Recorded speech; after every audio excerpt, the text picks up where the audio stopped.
Well, good morning, everybody. Morning. Good.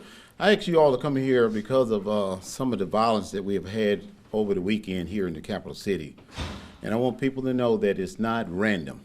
It's got people shooting people they're having conflict with. It's a sad time, it's a sad story, but however, it's not random in the city of Jackson.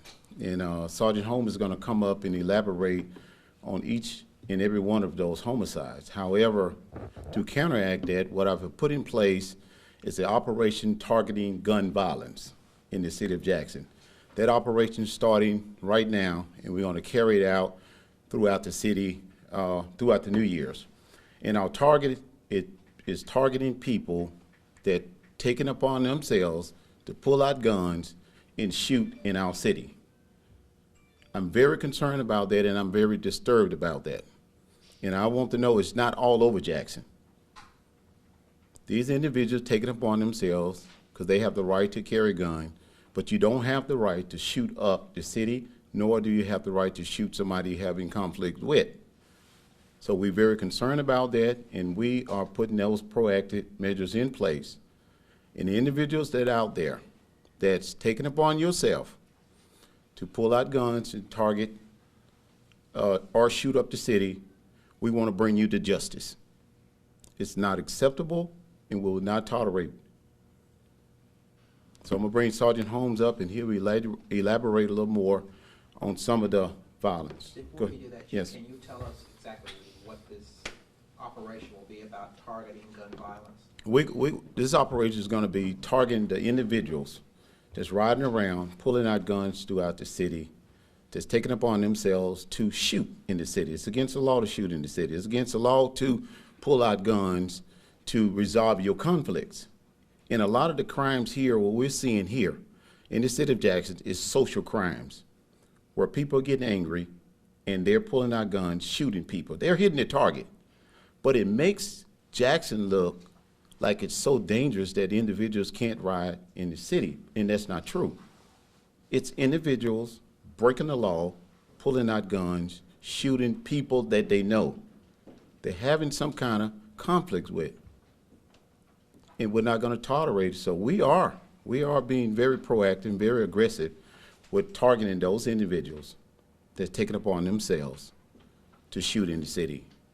Specifically, how will that be done, Chief? I mean, We got individuals on our task force. We got individuals that are assigned to the FBI, DEA, ATF, U.S. Marshal Services that employed here with the Jackson Police Department. Those individuals are going to be working hands-on with our investigators here on the streets, serving high-risk warrants, and also targeting those individuals that taking upon themselves to shoot in our city. Chief, you said before that open carry is kind of preventing your officers from approaching folks you think may be carrying handguns. No, I never said that. You said that it was difficult to inquire about whether or not someone had a gun due to their constitutional rights. Yeah, it's open. Is that still an issue? Yes, the open carry law for sure. It's very difficult because everybody got guns. We can't just identify an individual that is illegal with a gun unless we know that individual is a convicted felon. You mentioned your federal partners. Could some of these people be prosecuted under federal law, which carries tougher penalties? Yes, and that's some of those cases that we're going to channel over to our federal partners so we can get the most out of that charge.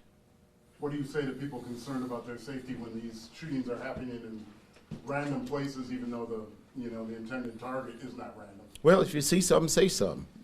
Everyone has my number. If you see something, please call Crime Stop if you know of a crime.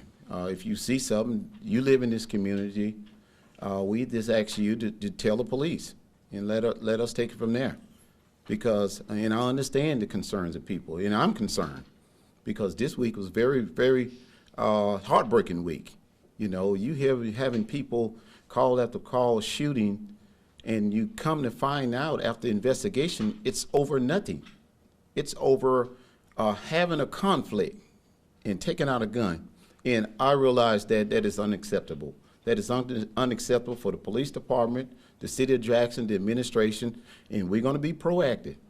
And I want individuals out there to know that we are out there and we're looking for you if you are violating the law, or if you are violating, pulling your guns out, shooting people because you're having a conflict. That's not acceptable in the city, and we'll address it, and we will bring you to justice. Chief, will we see increased police presence throughout the city? I know last time we had something similar with these strings of shootings, you deployed the SWAT teams and other personnel out into the streets and make contact with the community. Will we see that again? Yes, and that's an ongoing thing. We're doing that now. We have Operation Safe Street. That's ongoing. However, these shootings overshadow all the good work that we're doing. And it's unfair to the police department. It's unfair to our citizens. We have great citizens live here in Jackson. We have great business here in Jackson. It's unfair to that, and it's my job to make sure we bring closure to this violent crime in our city. Chief, how big of a challenge is this going to be if a lot of these crimes that have happened recently are two people getting into a country? You can't foresee that. And that is the difficult part. That is the difficult part, because people don't know how to resolve their conflicts, and we can't be in every house. We can't be on every block. So we just ask the citizen, be reasonable. Talk your way out of crime. If you don't do anything, just walk away. Walk away and live another day. But right now, we do have individuals. It's not everybody. We have a select few of individuals that's deciding to take it upon themselves to pull out guns, and we're not going to tolerate it.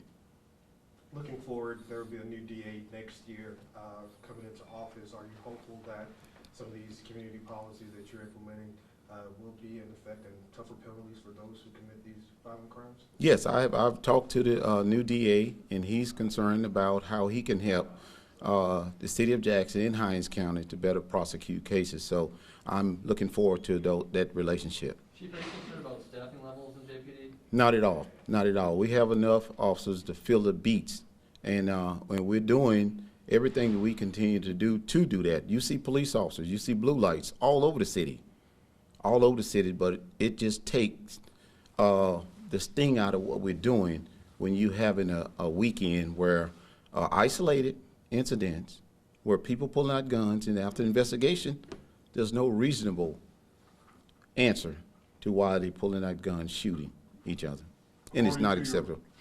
According to your records, how deadly was this last week? There were 18 shootings, 5 homicides. 5 homicides, and that's deadly. I don't want one shooting. I don't want one homicide. But like I say, it's social issues. It's social issues, and it's unacceptable. Okay, now I'm gonna let Sergeant Holmes come up, and he's gonna elaborate a little more on the details of these homicides. Thank you. Thanks, Chief. Good afternoon, everyone. As Chief said before, we've had several shootings this weekend, actually starting with last Monday, leading up until last night. I don't have the exact number, but I know it was in upwards of 15. I'm going to focus specifically on those that actually resulted in the loss of someone's life. The first one occurred this past Monday on Interstate 55 northbound near the Beasley Road exit. The victim's name was a Jawan Talbert. He was 19 years of age. He was traveling in a vehicle on Interstate 55 when it appears that his vehicle veered to the right side of the road, collided with the concrete barrier.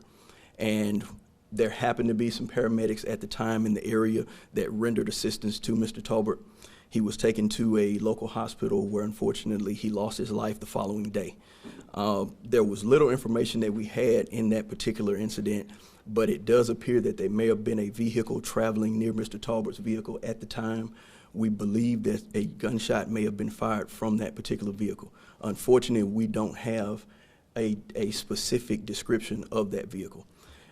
With any incident where we have very little information, we always encourage the public to call us and provide us with that information. We know someone out there saw something, so please call us and give us that information.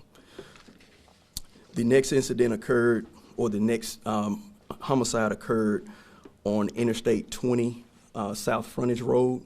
This was actually near the Gallatin Street exit, or actually near Gallatin Street.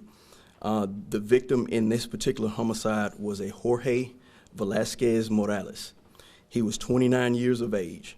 Mr. Morales was traveling inside of a vehicle with 2 other individuals when someone actually fired a shot into that vehicle, which subsequently took his life.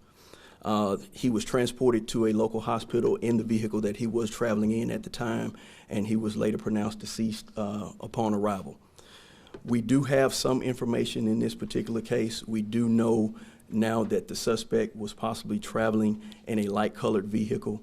We're still sifting through some information that we've received. There may be some possible surveillance video. However, we're still trying to pan that out. But again, with this incident, as with any other incident, someone saw something, someone knows something. The next homicide took place in the 1300 block of Kennington Avenue, and this was on this past Saturday. The victim in this case was a Calvin Canaday. Mr. Canaday was 48 years of age. We believe Mr. Canaday was on Kennington Avenue at the time, which is where his residence is located. There was some type of disturbance or some type of altercation between he and some other individuals. We don't have a description right now of those individuals, but it appears that Mr. Canaday, after shots were fired, entered his vehicle and left the scene. We don't know exactly where he was going, but we can only assume that he may have been going to try and get some medical treatment. Unfortunately, Mr. Canaday lost control of his vehicle near Powers Avenue, and he left the roadway and crashed into a building there. We don't know exactly when Mr. Canaday expired, but we do know he was pronounced deceased at the scene.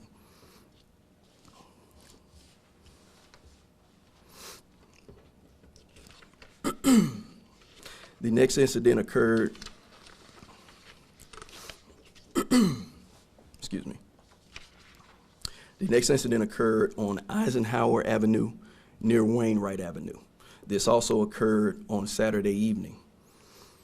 The victim in this particular case is a Shadrick Simmons. He was 39 years of age, black male. Mr. Simmons was actually located inside of a vehicle. He was actually pronounced deceased on the scene. We do know that he had at least 1 gunshot wound to the head area. We don't have any suspect information, unfortunately, at this time in this particular incident.